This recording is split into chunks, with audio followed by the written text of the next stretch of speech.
আমি এখন আছি কার্তাহেনা, স্পেনেতে। এই জায়গাতে আমি আগেও এসেছি। এই শহরটা খুব সুন্দর। এখানে সামনে একটা মিউজিয়াম আছে, আমরা এখন সেদিকেই যাচ্ছি। আর এখানে আশেপাশে অনেক ফুলের গাছ লাগানো আছে, খুব সুন্দর লাগছে।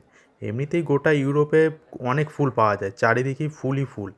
তো এখানেও খুব সুন্দর চারিদিকে লাগানো আছে, দেখে খুব সুন্দর লাগছে। আর বিল্ডিং ফিল্ডিংগুলো দেখুন কত সুন্দর, আর এখানে পরিষ্কার পরিচ্ছন্ন টপ লেভেলের। যে দু সাইডের বিল্ডিংগুলো দেখেছেন কত সুন্দর লাগছে দেখতে। আর রাস্তাঘাট খুবই পরিষ্কার। এখানে রাস্তার ধারেই একটা মেয়ে, এর আগের বারে আমি দেখে গেছিলাম, খুব সুন্দর একটা বীণা বাজাচ্ছিল। তো আমরা দেখি যদি তাকে দেখতে পাই। দেখুন কত সুন্দর বাজাচ্ছে। এই যে জিনিসটা, এটাকে বলে হার্প, যেটাকে বাংলায় অনুবাদ করলে বলে বীণা। আমাদের বীণাটা একটু অন্যরকম দেখতে হয়, কিন্তু কত সুন্দর বাজাচ্ছে। একবার দেখুন কত লোক দাঁড়িয়ে আছে এই শুধু এটা শোনার জন্য। আর এই রকম পরিবেশের সাথে আর এত সুন্দর বাজাচ্ছে, খুবই সুন্দর লাগছে।